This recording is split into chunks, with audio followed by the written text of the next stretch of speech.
guys, dedication, consistency, is the meat and potatoes, is the recipe for success. Let me give you an example, a great example of dedication and resilience and persistence. An inmate getting pregnant in jail without ever meeting the father. She's a miracle baby. She's a blessing. How could this happen? Through the vent. 7 News broke this story back in January when the woman's family wanted to know how this could happen here. The DNA results are in, and the dad is another inmate. It's a real twist. It is. Everybody says it to me. This is like some Lifetime movie network. Link is locked up awaiting trial, charged with second-degree murder. Police say this is Link holding a gun after shooting her boyfriend in the leg, killing him.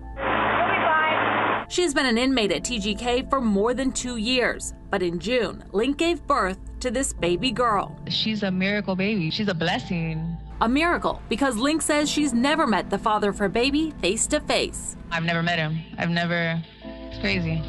He was also a TGK inmate and, like Link, is charged with murder. The DNA results show inmate number 200147865, Joanne DePaz, is the baby's father. This call is from the Miami-Dade Metro West Detention Center. So you guys have never physically touched each other? Never. Like the Virgin Mary.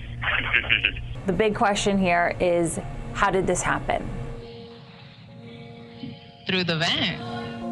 Link says she and DePaz started talking through AC vents in their cells. You would knock on it and you can hear the people from the different floors. You would stand on the toilet actually to be able to talk to them. They say they also passed notes and pictures. Being in isolation for so long, you begin to spend hours and hours talking to this person, you know, to the point where it's almost as if you're in the same room with them. Link and DePaz formed a romantic relationship, and the 23-year-old shared his dream. I always really wanted to have a baby, and I'm not going to get to do that for a really long time. So if I had to choose somebody, you know, it would be you.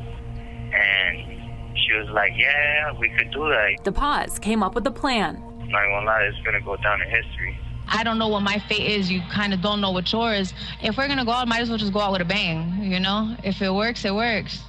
But it definitely did. I told her a way that one of my friends had showed me through the vent, because the vent is like an L shape, really. It drops right into my vent. From her room, she could throw a pen into the vent, and it'll land right into my vent.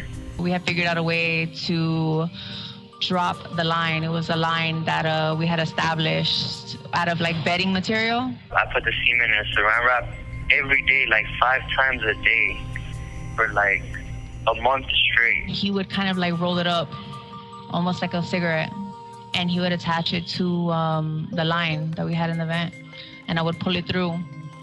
From there, I had placed it inside of it was you know, the yeast infection, the yeast infection applicators. I had placed it inside of there, and then from there, yeah, I administered it. She says it only took a few tries before she became pregnant. I was very excited. I was ecstatic about it. I think everything happened for a reason. Over here, I'm like a celebrity. Their baby is now 5 months old. She's living with his mom, who became a grandmother for the first time. Link and DePaz, who are now in different jails, still talk on the phone and see their daughter on video visits. Dedication and persistence is just the mother of success, bro. DePaz allegedly sent his semen through the air vents wrapped in saran wrap. Link used a makeshift line made of bed sheets to retrieve it, and then used yeast infection applicators, the little baster that comes with, to administer it to herself.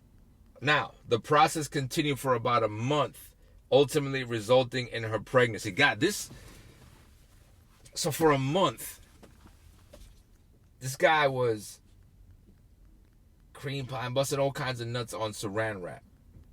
A la Hodge twins. Busting all kinds of nuts in the saran wrap and sending it to this chick so she can cream pie or administer it in herself and make a baby.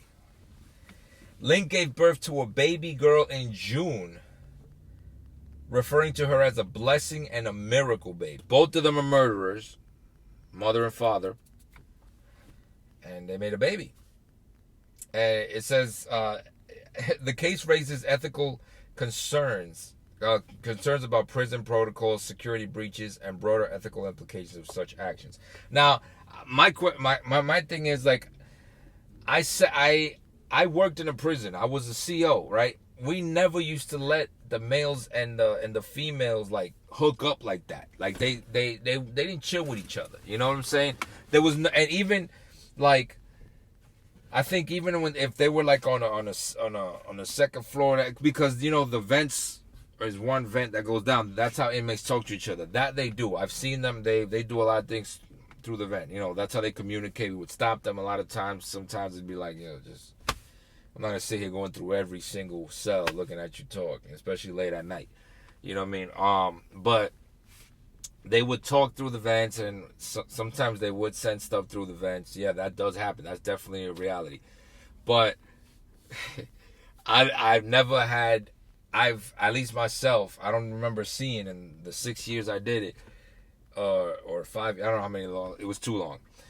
I never had a male inmate and a female inmate on the bottom, so I don't remember if we had that. I don't think we ever did. As a matter of fact, when they walked by each other, right, they would, whenever they walked by each other, the only time they saw each other was when we were taking them either to medical or to intake, or they were getting released.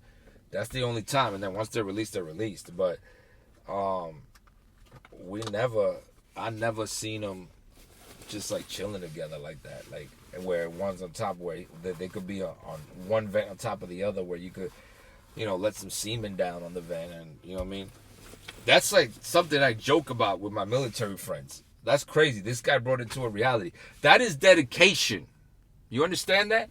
That is complete. That is super dedication. This guy and this girl, both of them, are dedicated. Now, my question is, when that child's born and you raise it, what you gonna do? You know what I'm saying? I mean, it's already born and it's staying with the parents, but. If this happens normally, right? Like, what do you say to the child? And again, on my podcast, I said it all depends on how you raise it, how you raise the child, what you tell them. If they become all, you know, if you raise them with the victim mentality, hey, your parents are incarcerated, and you know what I mean, and it's bad, and then they're like, oh man, maybe it's bad, you know, and then that kills their. But like, look, your parents are incarcerated. They did something bad. They're incarcerated. You probably. You know, but you're fine. You've been raised good. You've got a loving, you got loving people here that love you. Whatever. You raise them fine, and they're normal people. They're normal. They don't gotta go to therapy for 8 hours a day. You know, when they grow up, none of that. You know what I mean? But you know, we can't just be letting inmates, you know, throw cum down the, you know what I mean, down the vents. We can't just letting them bust nuts into saran wrap and pass it down and shoot, man. That's crazy, man. That's like escape. That's attempted escape. You know what I'm saying? They're coming from inside of him and they're escaping through the vents. You know what I mean? He's sending the minions out. You know what I mean? So he actually escaped.